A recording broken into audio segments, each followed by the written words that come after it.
السلام عليكم ورحمة الله وبركاته بسم الله والحمد لله والصلاة والسلام على رسول الله وعلى آله وصحبه ومن والاه رب شرح لي صدري ويسر لي أمري واحلل عقدة من لساني يفقهوا قولي. Mes frères et sœurs, parlons aujourd'hui avec l'aide d'Allah Tabarak wa Ta'ala du jeûne du cœur. Sachez qu'Allah Tabarak wa Ta'ala le jour du jugement ne regardera ni nos corps ni nos images, mais il regardera nos cœurs et nos actes. Bakr al-Muzani rahimahullah il a dit ما سبقهم أبو بكر بكثرة الصيام ولا صلاة ولكن بشيء وقر في صدره فقال بعض العلماء الذي وقر في صدره هو حب الله والنصيحة لخلقه. Abu Bakr n'a pas dépassé les gens avec l'augmentation des prières et de jeûnes, bien que c'était quelqu'un de très pieux, mais avec quelque chose se trouvant dans son cœur. Allahu Akbar. Ce qu'il avait dans son cœur, Abu Bakr as-Siddiq radiyallahu anhu, c'était l'amour d'Allah Tabarak wa Ta'ala et le fait de prodiguer des bons conseils pour les gens. Mon frère ainsi que toi ma sœur, en ce qui nous concerne pendant le mois de Ramadan, nous adorons Allah Tabarak wa Ta'ala pendant toute la journée en jeûnant, en lisant le Coran, en écoutant le Coran, en multipliant les prières de nuit.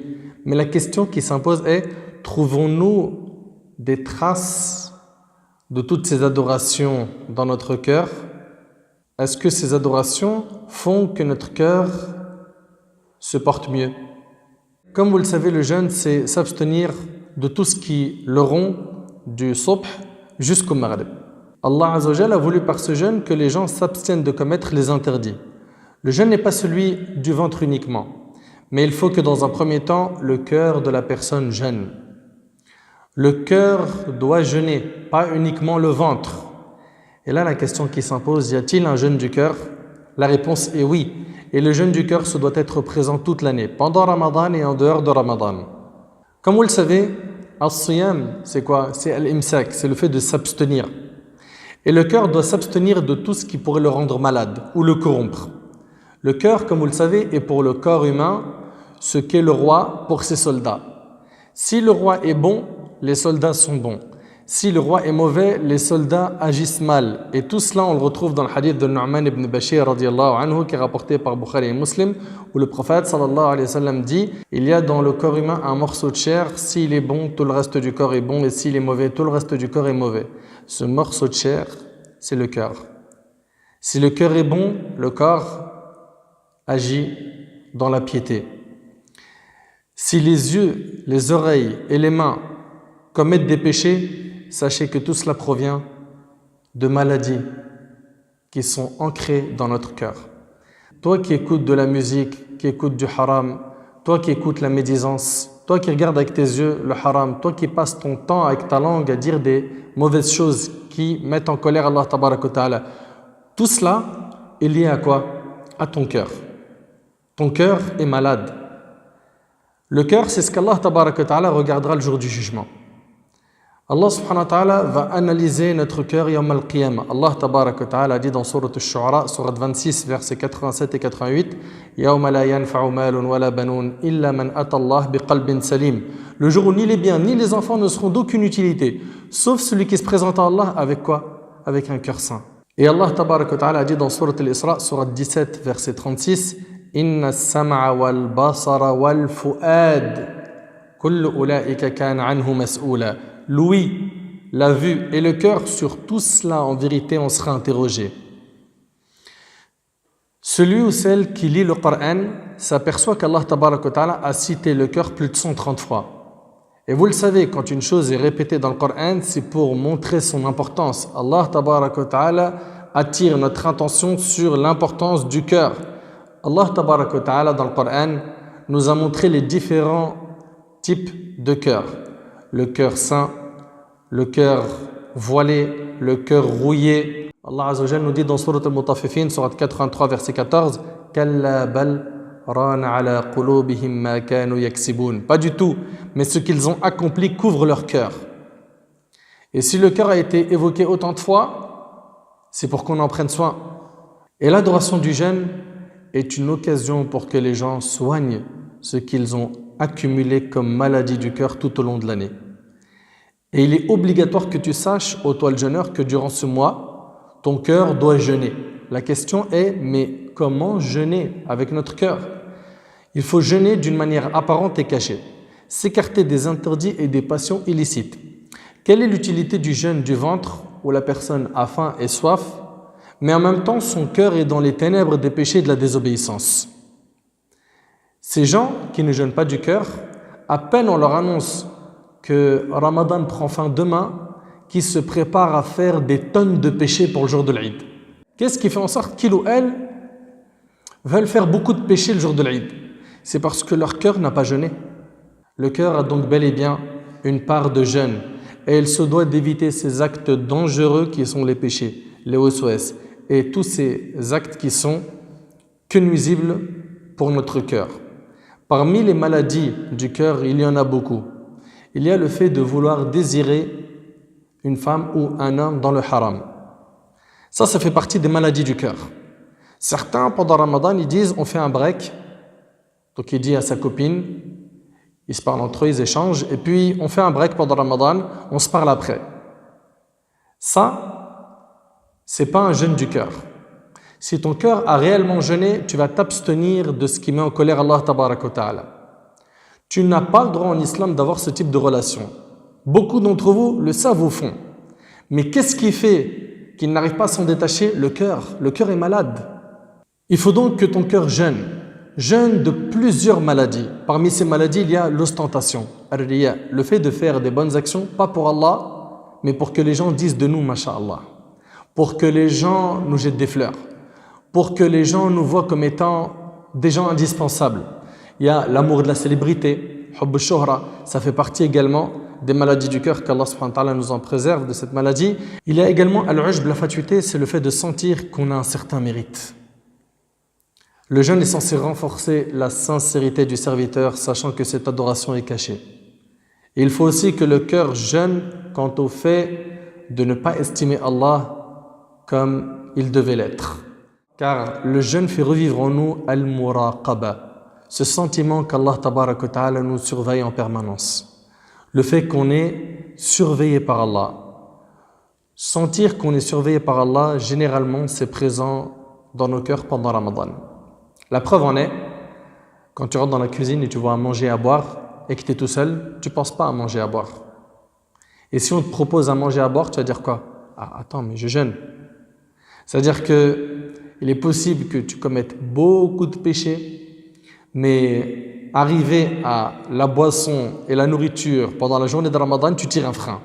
Qu'est-ce qui a fait en sorte que tu as freiné à ce moment-là? C'est ce sentiment que tu as dans le cœur qu'Allah te surveille. Très bien. Félicitations. C'est très bien. C'est une bonne chose. C'est bien. Tu t'es abstenu de manger et de boire parce qu'Allah te l'a interdit pendant la journée de Ramadan.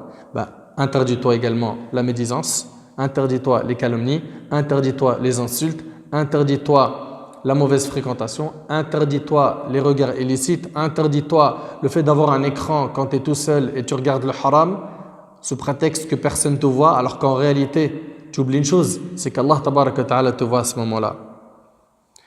Toi qui as pu t'abstenir de manger et de boire pendant la journée de Ramadan, sache que tu es fort. Tu es fort. Et par le fait que tu as réussi pendant plus de 10 heures à t'abstenir de manger et de boire, tu viens de montrer que tu es capable de t'abstenir du haram. Tu es capable. La preuve, tu as réussi à t'abstenir de manger et de boire. Le cœur doit aussi jeûner concernant d'autres maladies qui l'ont touché, comme celle de l'orgueil, al-kibr. Le jeûneur doit tout faire pour écraser ce kibr, cet orgueil qu'il a en lui. Selon Abdullah ibn Mas'ud radiyallahu anhu, le prophète sallallahu alayhi wa sallam a dit « N'entrera pas au paradis celui qui a dans son cœur le poids d'un atome d'orgueil rapporté par un musulman. » Subhanallah, un atome d'orgueil, ce n'est pas visible à l'œil nu. Le peu d'orgueil est une cause de l'entrée en enfer. Que dire de beaucoup d'orgueil? Mon frère ainsi que toi, ma soeur, tu jeûnes, mais en parallèle, tu as un cœur rempli d'orgueil. Et la question maintenant c'est, qu'est-ce que l'orgueil? L'orgueil, comme l'a dit le prophète sallallahu alayhi wa sallam, c'est « batarul haq wa ghamtun nas ». C'est le fait de refuser la vérité et de mépriser les gens. On te dit « Qala Allah, qala Nabi sallallahu alayhi wa sallam », tu refuses. Ça c'est du kibr, c'est de l'orgueil. L'orgueil c'est de refuser la vérité et de mépriser les gens. Donc toi qui jeûnes, jeûne avec ton cœur et élimine l'orgueil de ta vie. Également parmi les maladies du cœur, on a al-hasad, l'envie. Et l'envie est de deux types. Il y a l'envie louable et l'envie interdite en islam. L'envie interdite, c'est que tu souhaites la disparition du bien qu'a obtenu ton frère. Ton frère a eu une voiture, et bien tu souhaites la disparition de cette voiture. Ton cœur est malade parce que un tel de tes proches ou de tes amis a obtenu une faveur, un bienfait de la part d'Allah. Ça, c'est le hasad. Et Allah tabarak wa ta'ala nous dit dans Sourate An-Nisa, Sourate 4, verset 54, Am yahsuduna an-nasa ala ma atahumullahu min fadlih. Envie-t-il aux gens ce qu'Allah leur a donné de par sa grâce? Qu'est-ce qui est en train de t'opposer à la décision divine? C'est grave. Subhanallah, si ton frère, Allah tabarak wa ta'ala lui a donné de l'argent, c'est bien. Il lui a donné le mariage, il lui a donné des enfants, et toi tu en as été privé jusqu'à maintenant. Souhaite-lui le bien et demande à Allah qu'il lui rajoute. Et en plus de ça, quand tu fais une invocation en faveur de ton frère en son absence, tu es un ange qui dit Amin et tu auras la même chose. Donc, implore Allah subhanahu wa ta'ala pour ton frère et ne sois pas envieux, ne tombe pas dans l'envie interdite. L'envie autorisée, c'est le fait d'envier quelqu'un qui a beaucoup de connaissances dans la religion et qui enseigne à autrui, ou qui a beaucoup d'argent et qui dépense dans les nobles causes. Ces deux personnes, tu as le droit de les envier, mais à condition de ne pas souhaiter la disparition de leurs biens. Et si tu veux te concurrencer avec quelqu'un, concurrence-toi avec ceux qui connaissent le plus dans la religion, avec ceux qui pratiquent sérieusement la religion. D'après Abu Hurayra radiyallahu anhu, le prophète sallallahu alayhi wa sallam a dit « Ne se regroupe pas dans la poitrine d'un serviteur la foi et l'envie rapportée par Nasa'i. » Pour ce qui est de la foi qui ne se réunit pas avec l'envie, il ne s'agit pas de aslul iman. C'est-à-dire que ça ne veut pas dire par là que quelqu'un qui est envieux n'a pas la foi, mais sa foi n'est pas complète. Allah tabarak wa ta'ala nous dit dans Sourate Al-Isra, Sourate 17, verset 30, Inna rabbaka yabsutu ar-rizqa liman yasha'u wa yaqdir. Innahu kana bi'ibadihi khabiran basira. En vérité, ton Seigneur étend ses dons largement à qui il veut ou les accorde avec parcimonie. Il est sur ses serviteurs parfaitement connaisseur et clairvoyant. Le cœur du musulman doit aussi jeûner de la haine et des rancunes. Combien de personnes pendant Ramadan jeûnent mais coupent leurs relations avec leurs frères en Allah, avec des membres de leur famille? Ces types de personnes, tu vas les voir, tu leur fais un rappel, tu lui dis, mais on est dans le mois de Ramadan, le mois du pardon. Renoue tes liens avec un tel, avec une telle. C'est une occasion de ne pas rater. Et la réponse, non, mais tu sais pas, toi, c'est trop grand ce qui est entre nous. Laisse, ça sera entre lui et moi le jour du jugement. Voilà. Ce sont pour la plupart des gens qui jeûnent avec le ventre, mais leur cœur ne jeûne pas. Les membres du corps jeûnent, mais le cœur est malade. Et ça, c'est un problème. C'est un problème qu'il faut corriger impérativement et surtout profiter de l'occasion de Ramadan pour se réformer. Ahbab al-Kiram, jeûner comme il le faut vous guérira des maladies du cœur. Mais là, certains n'ont du jeûne que la faim et la soif et rien d'autre. Et le prophète en a parlé. Il a dit, il se peut que le jeûneur n'ait de son jeûne que la faim et la soif. C'est-à-dire pas de récompense. Ce que tu as gagné du jeûne, c'est la faim et la soif. Et selon Anas radiyallahu anhu, le prophète sallallahu alayhi wa sallam a dit « La foi du serviteur ne sera bonne que lorsque son cœur sera sur le droit chemin. » Allahu Akbar. La foi du serviteur ne sera bonne que lorsque son cœur sera sur le droit chemin. Et son cœur ne sera sur le droit chemin que lorsque sa langue sera sur le droit chemin. Et n'entrera pas au paradis un homme dont son voisin n'est pas à l'abri de son mal, rapporté par Ahmed. Certains pensent que l'augmentation de la foi se fait par les gestes, les adorations apparentes, alors que ce n'est pas le cas.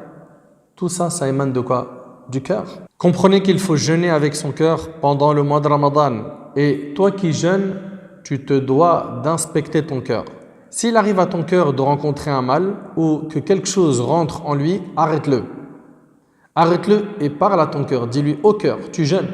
Ne tombe pas dans ces dangers. Si tu fais cela plusieurs fois dans la journée, c'est-à-dire que tu fais un bilan de ton cœur, Allah Ta'ala t'aidera à atteindre ton objectif, qui est quoi? Atteindre la piété. Allah Tabaraka wa Ta'ala nous dit dans Sourate Al-Hajj, Sourate 22, verset 32, ذَلِكَ وَمَنْ يُعَظِّمْ شَعَائِرَ اللَّهِ فَإِنَّهَا مِنْ تَقْوَى الْقُلُوبِ. Voilà ce qui est prescrit. Et quiconque exalte les injonctions sacrées d'Allah s'inspire en effet de la piété des cœurs. Le mois de Ramadan fait partie des injonctions sacrées d'Allah. Et parmi sa grandeur, le respect de son temps et le fait de s'arrêter face aux interdits d'Allah tabarak wa ta'ala. Si l'adorateur fait cela, c'est une preuve que son cœur craint son Seigneur. Et la taqwa, la piété, elle se trouve où?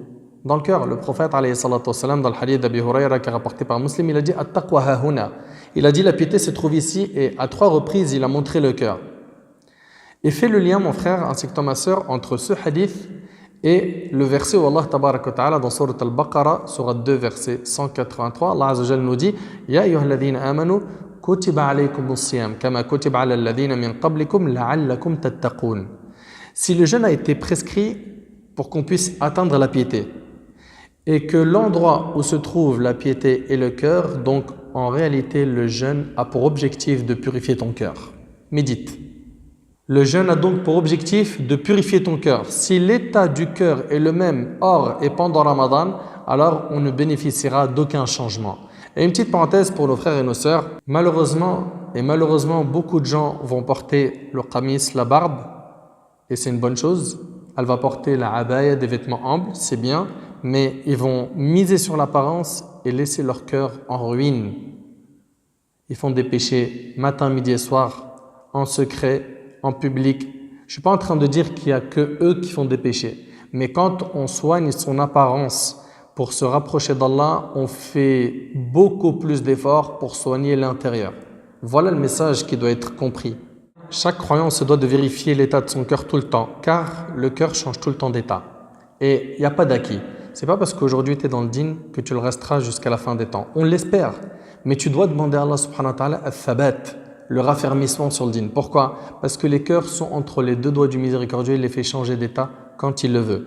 Le prophète alayhi salatu wassalam multipliait de dire, comme dans le hadith de Anas radiyallahu anhu, que chez Tirmidhi, il disait « Ya muqallib al-qulub, thabbit qalbi ala dinik » Ô toi qui fais retourner les cœurs, raffermis mon cœur sur ta religion.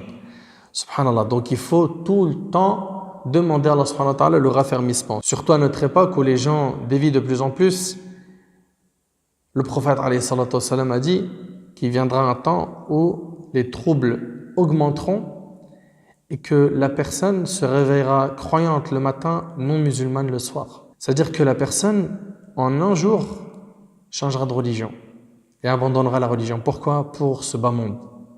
Et on vit malheureusement cette époque où beaucoup de gens aujourd'hui abandonnent le dîn. Maintenant que tu sais que ton cœur peut changer d'état à n'importe quel moment, demande à Allah tabaraka wa ta'ala tout le temps de raffermir ton cœur sur la religion. Répare ton cœur maintenant, pendant Ramadan, cette occasion en or. Ne rate surtout pas l'occasion de purifier ton cœur. Ton cœur a besoin de ce mois pour délaisser les péchés. Et sache que si tu ne délaisses pas les péchés, tu risques de tuer ton cœur. Abdullah ibn al-Mubarak rahimahullah a dit رأيت الذنوب تميت القلوب وقد يورث الذل إدمانها وترك الذنوب حياة القلوب وخير لنفسك عصيانها. Il a dit, j'ai vu certes que les péchés faisaient mourir les cœurs. Allahu Akbar. Et l'humiliation vient de leur continuité. C'est-à-dire l'humiliation, elle vient dans le fait de quoi? D'enchaîner les péchés. Mais le délaissement des péchés est une revivification des cœurs et il est préférable pour toi de les délaisser. Et dans le hadith d'Abi Hurayra, et avec ça on clôture notre conférence, le prophète sallam, dans ce hadith qui est rapporté par Ibn Majah, a dit « Lorsque le croyant commet un péché, un point noir s'inscrit sur son cœur. S'il se repent, il demande pardon à Allah subhanahu wa ta'ala, son cœur retrouve sa clarté, c'est-à-dire que le point noir disparaît.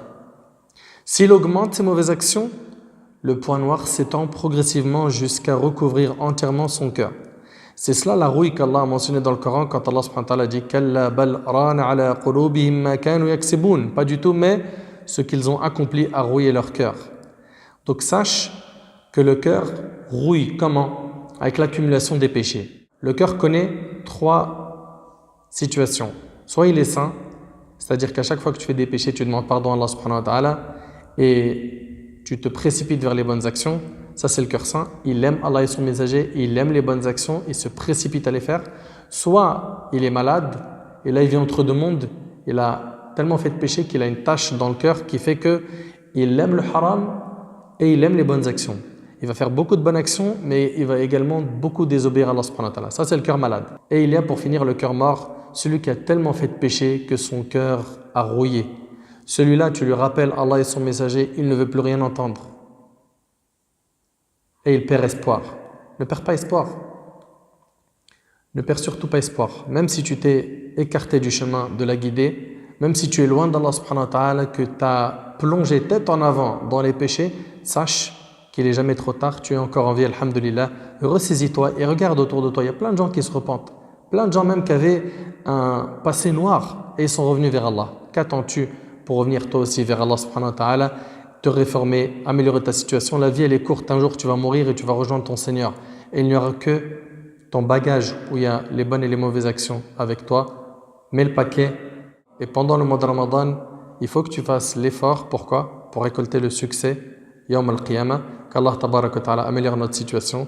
هذا والله أعلم سبحانك اللهم وبحمدك أشهد أن لا إله إلا أنت أستغفرك وأتوب إليك حفظكم الله والسلام عليكم ورحمة الله وبركاته